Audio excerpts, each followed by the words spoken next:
shenjtë i Ramazanit bashkoi në një iftar të përbashkët në Tiranë përfaqësues të komuniteteve fetare, personalitete të jetës publike, politikanë dhe përfaqësues të institucioneve vendase e ndërkombëtare.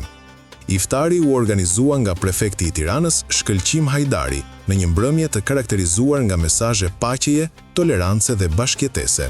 Në fjalën e tij, prefekti Hajdari theksoi rëndësinë e Ramazanit si një periudhë reflektimi, solidariteti dhe afrimi mes njerëzve.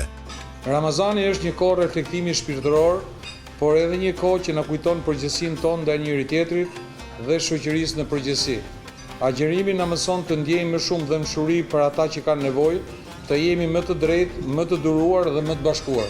Në këtë muaj të bekuar, le të gjejmë më shumë kohë për reflektim, për mirësi dhe për solidaritet.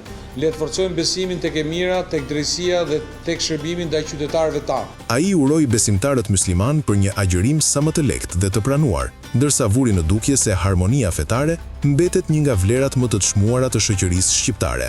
Sipas tij, Shqipëria ka dëshmuar ndër vite se bashkëjetesa mes besimeve të ndryshme është një model pozitiv që duhet ruajtur dhe forcuar edhe në të ardhmen. Mbrëmja e iftarit u zhvillua në një atmosferë miqësore, duke përcjellë mesazhe uniteti dhe mirëkuptimi mes komuniteteve.